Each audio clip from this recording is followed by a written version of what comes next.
against the freshly amended Electoral Act, stating that it is an attempt to push the country into a one-party state. The national chairman of the New Nigeria People's Party, NNPP, Amaechi, who read the speech on behalf of all the political parties, noted that the act does not reflect the will and aspiration of Nigerians for free, fair, transparent and credible elections. The parties called on the National Assembly to begin a fresh amendment process to address unfavorable aspects of the act. Of course, joining me to discuss this, I have both of them right here in the studio with me. Justice Ojeno, he is a lawyer and of course a legal luminary. It's good to have you on the show. It's my pleasure to join you. Good Happy evening, New Year to you. Yeah, it's the first time we've seen this year. Yes. And of course I have Dr. Adini Ujikutu. Good to have you on the show as well. Thank you. Happy New Year to you too. This is the first time we're seeing this year as well. Yeah, I think so. It's good to have you. All right, Justice, let me begin with you quickly. And with everything you saw, with the way things are going right at the moment, how would you address the fact that the opposition leaders are coming out at this time to kick against an act that has already been passed? Do you think this was a rather too late a move to make? Or at the end of the day, what is your general standpoint when you heard the news that they are now gathering now to say, look, we are not interested in this amendment that's just been passed? Okay, for me, I think that a lot of them raised their voices even before the law was passed. Okay. And unfortunately, as per our constitution, legislative actions are as provided by the constitution. So once the thresholds in the constitution are met, unfortunately, a law will be passed if even the people are not generally happy with it. And sometimes we usually talk about in law, lex non cogita impossibilia. You can't use the law to compel the impossible, but where the constitution clearly states that once you meet a particular threshold, whether a simple majority or super majority in case of constitutional amendment, then once that is met, the laws can be passed. Unfortunately, that was what happened in this case. Yeah, it's possible that a lot of Nigerians are saying that, that was not their intentions, but the legislators, because they already have the numbers, they passed the law and that is it. If we are now zoning in on how the electoral, how it affects the Electoral Act and how it affects the average Nigerian, we can say that at this particular stage, the majority exactly had their way and there was nothing that the minority could do about it. All right, Dr. Adini, quickly now, opposition argues that electronic transmission improves transparency.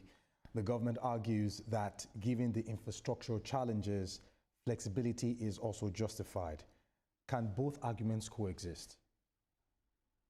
Yeah, he can coexist. It depends on the side of the divide that you are, if you are for or you are for against. Now, there are two theories. All right. The theory one and the theory two. The theory one are the people that has the majority, and they feel that if they give in to the agitations of the opposition, whereby you say every of the results should be immediately transmitted in real time by the by the IREV.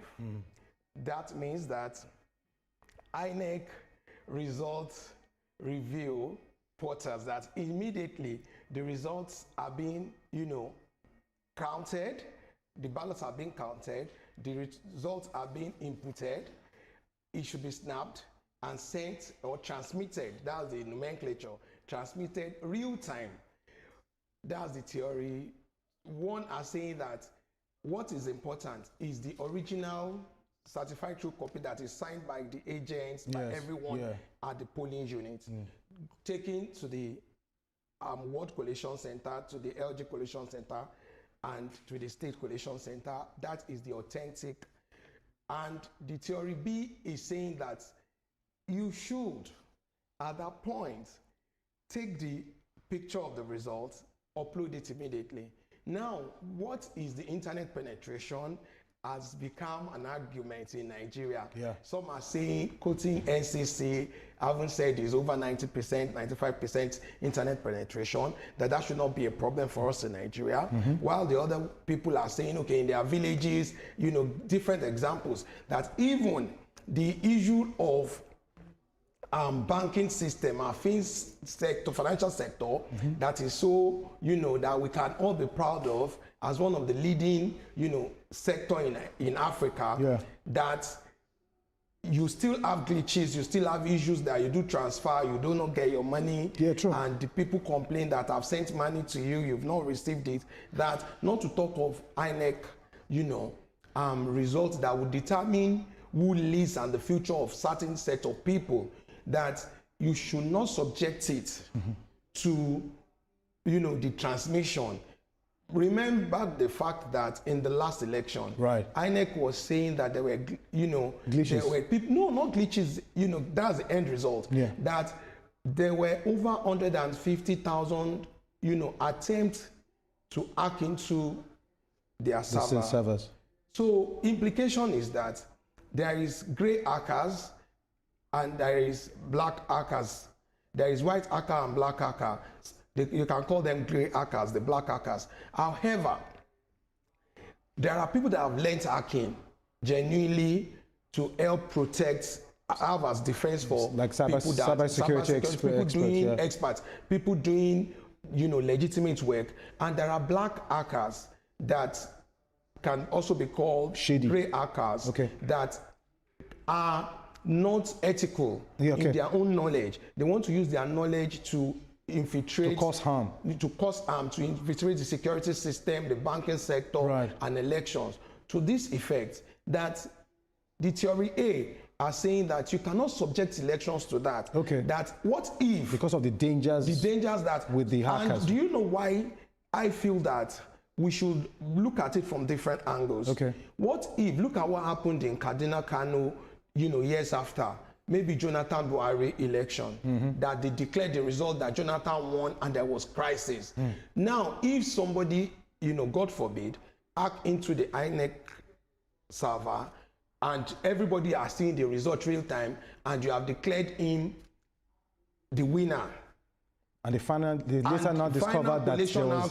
came about a day or 12 hours after or 24 hours after, and you now say in the real sense, based on the real evidence that we have, the person is not the winner. You will have set that section that is of the country ablaze. So therefore, I feel that even if you feel we should go, to direct transmission, you should also give it a second thought. Laws are made for people. Generally, what you're also saying is let's also have a plan B.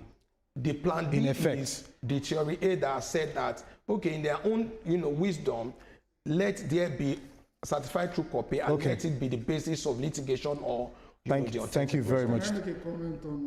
Before you make a comment, I want to ask you this before we go, because we're going to the next topic now. Is the opposition actually defending democracy or preparing grounds to reject the 2027 results?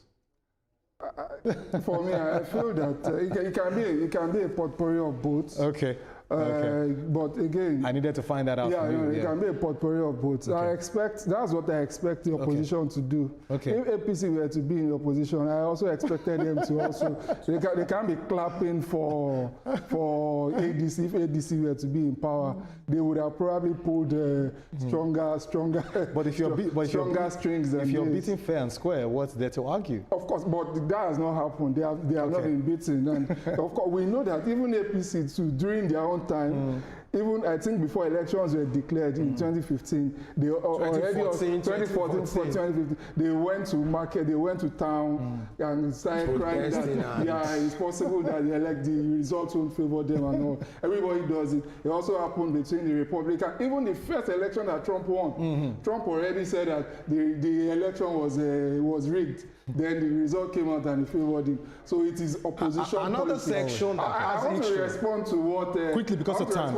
In 10 seconds, quickly. I'm not particularly happy with his line of argument, because if we follow that logic and that line of argument, we will never ever have electronic transmission of results till the end of history. There will always be challenges. It is for us to look at the challenges head on. And fix it. In places where we have internet deserts, we can have satellite internet. There's something called satellite internet. In the middle of Sahara Desert, there can be internet. Thank you. Thank you for your invention. Don't let's go there. This is an argument that cannot I be thank won. you for your invention, Elon Musk. These are Elon Musk, arguments that thank cannot be you. won or lost. So this, they are always Moving be divided. on to our next story. No.